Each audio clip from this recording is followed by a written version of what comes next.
Hello बच्चों, कैसे हैं आप? बढ़िया। मैं भी बढ़िया। आज मैं आपके सामने लेकर आया हूँ आपके इलेक्ट्रिसिटी चैप्टर की लेक्चर नंबर 2। जैसा कि आपने फर्स्ट लेक्चर के अंदर बहुत सारे बेसिक टर्म्स इलेक्ट्रिसिटी चैप्टर के डील्स किए, जैसे एग्जांपल में मैं देता हूँ electric charge, electric current, potential और उन दोनों के बीच का रिलेशन, ओम्स लॉ, जिससे एक चीज़ निकल कर आई, जैसे एक चीज़ कह रहा हूँ, जैसे एक प्रॉपर्टी निकल कर आई रेजिस्टेंस, और उस डिवाइस निकल कर आई रजिस्टर, जिसके बारे में हमने पढ़ा। तो आज का जो लेक्चर है बेटा बहुत ज़्यादा इंपॉर्टेंट है according to your board point of view, numerical point of view, और आगे जो भी हम पढ़ेंगे उसके लिए भी। आज के वीडियो लेक्चर्स को थोड़ा ध्यान से समझेंगे और फुल्ली फोकस्ड रहेंगे। So without wasting your time, I am starting your new lecture. Take your pen and notebooks in your hand. और जैसा कि मैं हमेशा कहता हूँ, मेरे बोलने के साथ आप सभी लोग मेरे बोलने के साथ जो नोट्स मेंशन कर रहे हैं, उन नोट्स में मेरी आवाज़ के साथ साथ जो मैं बोलता जा रहा हूँ और सामने जो नोट्स चल रहे हैं, दोनों को कोलैबोरेट करके तब नोट्स बनाएंगे। Okay, so without wasting time we have started. तो बेटा नेक्स्ट टॉपिक है factor on which the resistance of a conductor depends. तो किन किन फैक्टर्स पे जो रेजिस्टेंस है वो डिपेंड करता है। तो पहला फैक्टर है लेंथ ऑफ द कंडक्टर। किस पे डिपेंड कर रहा है? Length of the conductor. दूसरा एरिया ऑफ द कंडक्टर। तीसरा नेचर ऑफ मटेरियल। और चौथा टेम्परेचर ऑफ द कंडक्टर। जैसा कि हमने देखा कि रेजिस्टेंस जो है वो डायरेक्टली प्रोपोर्शनल है किसके? लेंथ के। डायरेक्टली प्रोपोर्शनल है किसके? लेंथ के। और इन्वर्सली प्रोपोर्शनल है किसके? एरिया के। इसको कैसे समझेंगे? इसको एक अलग तरीके से समझेंगे। देखिए एग्जांपल देता हूँ मैं। डिमोनेटाइजेशन में बैंक के आगे बहुत लंबी लंबी लाइन लग गई। तो बहुत लंबी लंबी लाइंस लग गई, तो आप सपोज़ करिए लास्ट में खड़े हुए हैं, तो जितनी ज़्यादा लेंथ, रेजिस्टेंस उतना ज़्यादा, मतलब आपको बैंक में जाने में उतना ही टाइम लग रहा है। इसका मतलब किसी भी मटेरियल में जितने ज़्यादा इलेक्ट्रॉन्स होंगे, फ्लो उतना ज़्यादा क्या होगा? रेस्ट्रिक्ट होगा, क्योंकि आपस में टकराएंगे। ऑब्वियस सी बात है। ऐसा ही यहाँ पे हुआ, जब लंबी लाइन थी तो वो बैंक के गेट तक पहुँचने में आपको टाइम लग रहा था, मतलब लेंथ ज़्यादा है तो रेजिस्टेंस भी क्या है? ज़्यादा है। अब आइए, उस लाइन को आपने 5 लाइन्स में डिवाइड कर दिया। जब आपने 5 लाइन्स में डिवाइड कर दिया तो अब एरिया बढ़ गया। एरिया बढ़ गया मतलब रेजिस्टेंस क्या हो गया? कम हो गया। इज इट क्लियर बेटा? यहाँ पर भी आप देख सकते हैं कि डायरेक्टली प्रोपोर्शनल लेंथ के तो R is proportional to L और R is proportional to 1/a। और नेचर ऑफ मटेरियल, बेटा जिस तरीके का मटेरियल होगा, जैसे कि मैं आपको बताए थे कंडक्टर और इंसुलेटर्स, तो कंडक्टर्स बहुत इजीली करंट को फ्लो करा रहे थे, इसका मतलब उनका रेजिस्टेंस क्या होगा? लो होगा। जैसे कि मैंने लास्ट वीडियो में जाते जाते आपको 3 कैटेगरीज दिखाई थी, गुड कंडक्टर्स, रजिस्टर्स, और आपने देखा था तीसरा क्या था? Insulators. Is it clear? Number 4 है टेम्परेचर। बेटा जितना ज़्यादा आप हीट बढ़ाते जाएंगे, रेजिस्टेंस भी उतना ही ज़्यादा क्या होगा? बढ़ता जाएगा। मतलब टेम्परेचर बढ़ाते जाएंगे, रेजिस्टेंस भी क्या होगा? बढ़ता जाएगा। क्यों बढ़ता जाएगा? क्योंकि 4 पार्टिकल आपस में टकराएंगे, और जब आपस में टकराएंगे तो क्या जनरेट करेंगे? हीट जनरेट करेंगे। हीट की वजह से क्या जनरेट होगा? वहाँ पर रेजिस्टेंस जनरेट होगा, या रेजिस्टेंस की वजह से क्या जनरेट होगी? हीट जनरेट होगी। जब आपने कंबाइन किया इक्वेशन नंबर 1 और 2 को, तो R is proportional to L/A। अब एक नया कांस्टेंट निकल के आया जिसको हमने रो से डिनोट किया है। क्या बोलते हैं इसे? रो, RHO। इसका नाम होता है बेटा रेजिस्टिविटी, क्योंकि ये रेजिस्टेंस से निकला है इसलिए इसका नाम क्या होता है? रेजिस्टिविटी। इसका एक अलग नाम और होता है जिसको हम बोलते हैं स्पेसिफिक रेजिस्टेंस। अब ये क्या है बेटा? ये भी एक तरीके का रेजिस्टेंस है। अगर मैं मान लूँ लेंथ मैंने किसी भी कंडक्टर की 1 मीटर रख दी, एरिया रख दिया 1 मीटर स्क्वायर, तो अब ये क्या है? तो मैं आपको बता देता हूँ कि रेजिस्टिविटी क्या है किसी भी सब्सटेंस की। ये भी एक तरीके का रेजिस्टेंस है। अगर रेजिस्टेंस कब होगा? ये रेजिस्टिविटी रेजिस्टेंस के बराबर कब होगी? जब उस कंडक्टर की लेंथ 1 मीटर हो और एरिया ऑफ क्रॉस सेक्शन क्या हो? 1 मीटर स्क्वायर हो। दोबारा रिपीट कर रहा हूँ, the resistivity of a substance is numerically equal to the resistance of a rod of that substance which is 1 metre long and 1 square metre in cross section.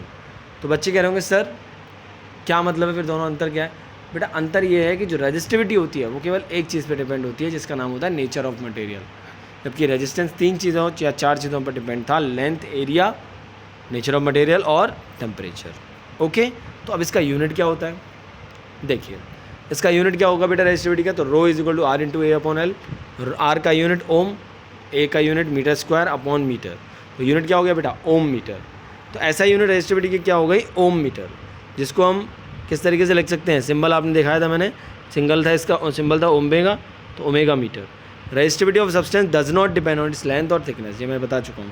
ये केवल किस पे डिपेंड करेगी? टेम्परेचर पे और नेचर ऑफ सब्सटेंस पे। Is it clear?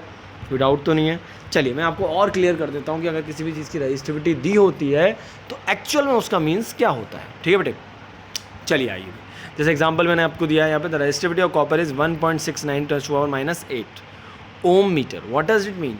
इसका means है बेटा कि अगर आप एक रॉड लेते हो कॉपर मेटल की तो उसकी लेंथ 1 मीटर होनी चाहिए, area of metre square 1 metre square होना चाहिए, तो उसका जो रेजिस्टेंस है वो कितना हो जाएगा 1.69 ×10⁻⁸ ओम। कितना हो जाएगा 1.69 ×10⁻⁸ ओम। क्लियर हो गई होगी बात। सिल्वर मेटल जो होता है बेटा बेस्ट कंडक्टर होता है इलेक्ट्रिसिटी का, तो इसकी रेजिस्टिविटी क्या होगी, सबसे लो होगी। जो जितना अच्छा कंडक्टर होगा उसकी रेजिस्टिविटी उतनी ही क्या होगी, लो होगी।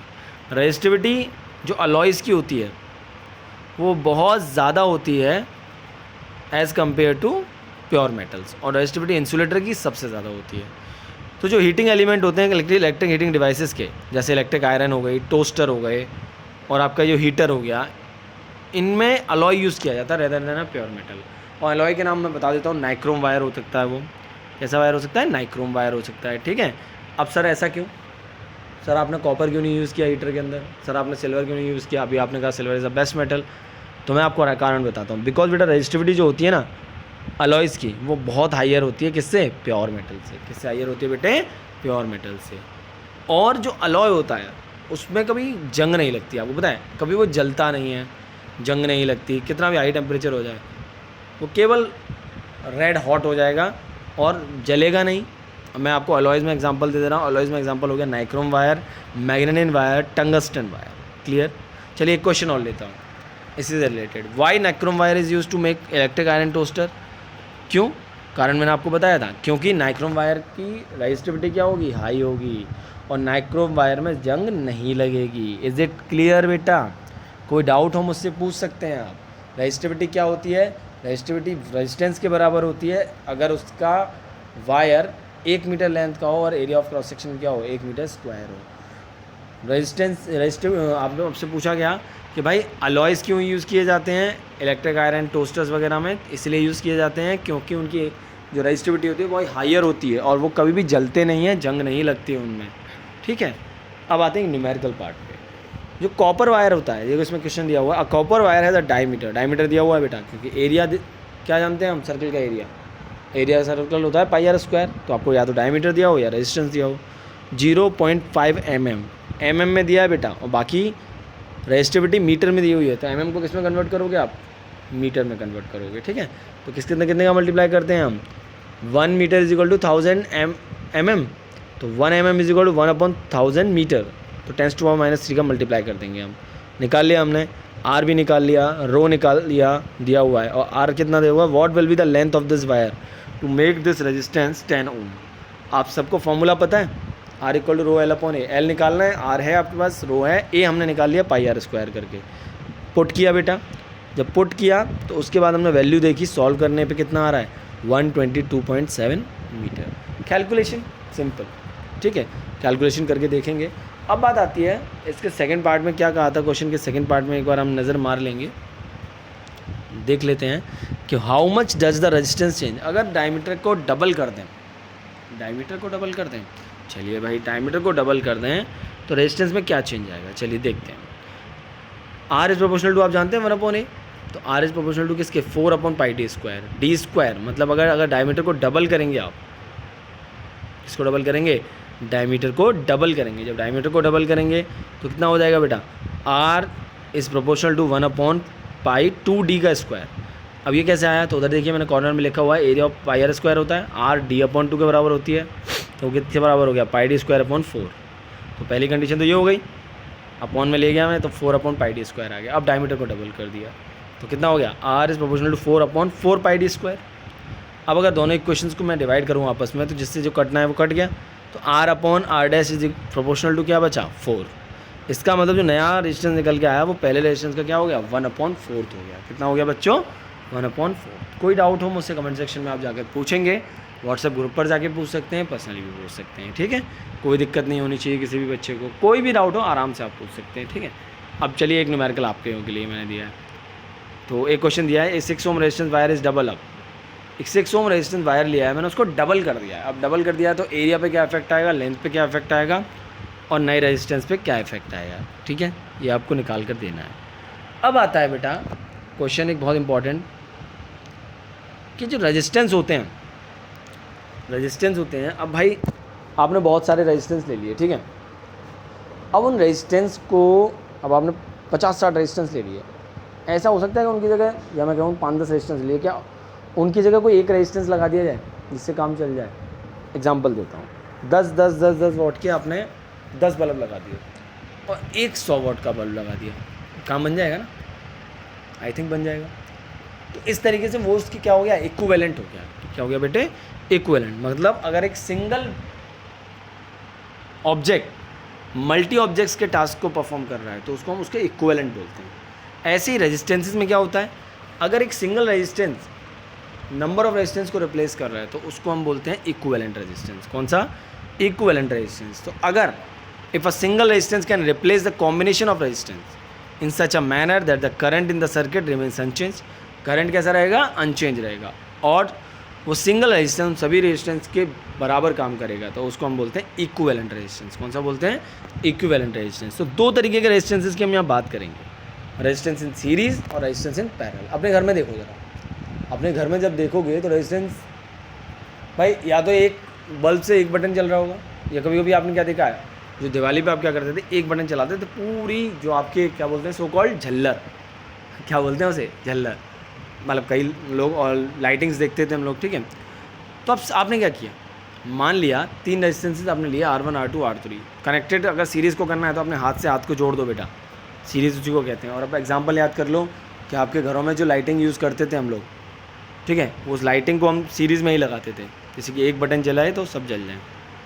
एक चीज़ याद रखना, सीरीज़ कनेक्शन में आपको करंट सब में सेम मिलेगा, पोटेंशियल डिफरेंस क्या होगा, अलग अलग होगा। क्यों होगा, क्योंकि जब करंट फ्लो, जब जैसे ही पोटेंशियल पहुंचेगा, मैं आपको दिखाता हूं, और देखिए पोटेंशियल सब में इक्वल नहीं पहुंच पाएगा। पहले जितना R1 में जाएगा, फिर कुछ R2 में जाएगा, कुछ R3 में जाएगा, ठीक है। अब जो टोटल वोल्टेज किसके बराबर हो जाएगा, V volt, V is equal to V1 + V2 + V3। अब हम लोग जानते हैं पोटेंशियल डिफरेंस बैटरी का किसके बराबर होता है, ओम्स लॉ के according, V is equal to IR।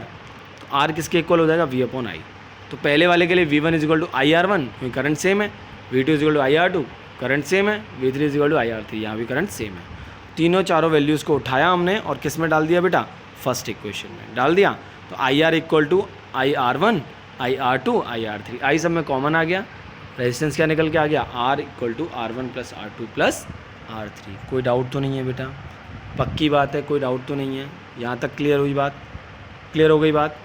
चलिए, ये तो हो गया रेजिस्टेंस इन सीरीज़। अब इसका एक न्यूमेरिकल देखते हैं। Draw the diagram of diagram मैं ड्रॉ करना सिखा चुका हूँ, consisting of a battery of 3 cells. देखिए ज़रा, बैटरी लगा ली 3 सेल्स की, of 2 volt each, 2 volt each मतलब 2 3 6 वोल्ट हो गया।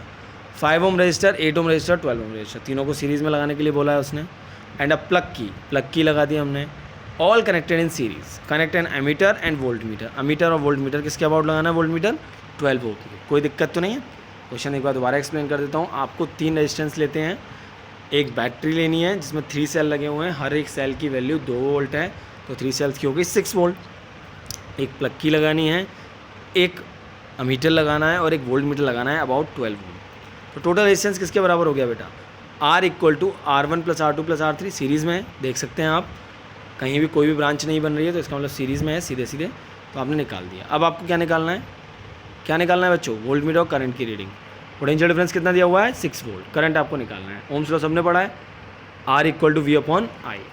तो R इक्वल टू V/I, तो I निकाल देंगे यहाँ से। अब आपको I दिया हुआ है, R दिया हुआ है, अब आपको क्या निकालना है, वोल्टेज किसके अबाउट, कहाँ लगा हुआ है वोल्ट मीटर, ज़रा देखिए क्वेश्चन में, वोल्ट मीटर कहाँ लगा हुआ है, वोल्ट मीटर लगा हुआ है 12 ओम के अबाउट। किसके अबाउट, 12 ओम। तो उसमें हमें निकालना है, तो R आपको दिया हुआ है, I आपको दिया हुआ है, क्वेश्चन में आप निकाल सकते हो 2.88 वोल्ट। इज़ इट क्लियर, कोई डाउट, किसी भी तरीके का कोई डाउट तो नहीं है। चलिए, पक्का समझ में आ गया। चलिए अब देखते हैं हम रेजिस्टेंस इन पैरेलल। किसको देखते हैं बेटा, रेजिस्टेंस इन पैरेलल। चलिए देखिए ज़रा, गौर कीजिए। अब रेजिस्टेंस इन पैरेलल में उल्टा कर दीजिए। अब यहाँ पर करंट तो क्या होगा, अलग अलग होगा, क्योंकि ब्रांच आ गई, जहाँ ब्रांच आ जाती है वहाँ करंट अलग अलग होता है।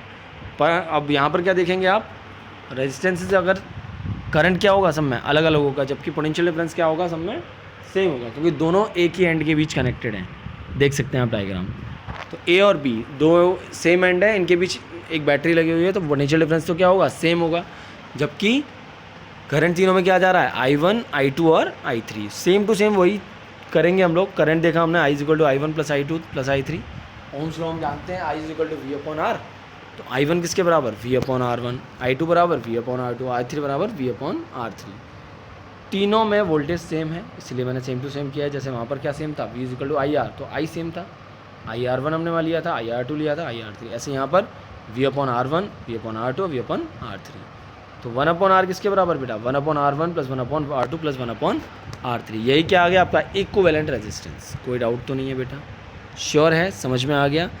अब बेटा एक न्यूमेरिकल इससे रिलेटेड लेते हैं। इन the circuit diagram given along side total resistance of the circuit. देखिए यहाँ पर मुझे दिख रहा है, जब मैं चला यहाँ सर पॉजिटिव से चला तो मैंने देखा ये 7.2 ओम एक रेजिस्टेंस है, इसका दो रेजिस्टेंस पैरेलल है, 8 ओम और 12 ओम। तो मैंने पहले R2 और R3 का इक्विवेलेंट निकाला 1/R' करके, तो वो कितना आ गया 4.8। अब जब मैंने इसकी जगह एक रेजिस्टेंस लगा दिया 4.8 का, और फिर ये सीरीज़ में आ गया। भाई R1 और R' कितने आ जाएंगे, सीरीज़ में। दोबारा बोल रहा हूँ, R2 R3 पैरेलल में थे, आपने निकाल दिया फॉर्मूला लगा के, R' आ गया। अब R' और R1 किस में, सीरीज़ में, तो उससे आपने R निकाल लिया। करंट के लिए इन्होंने क्या फॉर्मूला बताया है, I = V/R, फॉर्मूला लगा दिया आपने। पोटेंशियल डिफरेंस का अगर फॉर्मूला देखें आप लोग, तो पोटेंशियल डिफरेंस में आप लोग किसके अबाउट निकालना है, पोटेंशियल डिफरेंस किसके अबाउट निकालना है, ज़रा देखिए। पोटेंशियल डिफरेंस अक्रॉस R1, तो 7.2 ओम के अबाउट, तो आप निकाल देंगे V = 3.6 वोल्ट। तो इन दिस वीडियो बेटा सफिशिएंट, इतना सफिशिएंट है आप लोगों के लिए इस वीडियो में। उसके बाद में बहुत सारी चीज़ें अभी बाकी हैं इस लेक्चर में। आज के वीडियो में आपको कैसा लगा ये आप कमेंट बॉक्स में जाकर बताएंगे। अगर कोई डाउट है तो मुझसे पूछेंगे, नहीं तो वीडियो को लाइक करेंगे, सब्सक्राइब करेंगे और दूसरे लोगों को भी फॉरवर्ड करेंगे। आज के वीडियो में हमने एक बहुत इंपॉर्टेंट टॉपिक रेजिस्टिविटी के बारे में पढ़ा, या factor on which resistance depends, इसमें हमेशा बोर्ड में पूछा जाता है, और एक सीरीज़ और parallel, very very very important. So watch the videos again and again. If you have any queries, then ask to me. Okay, thank you so much. Have a good day. Good luck.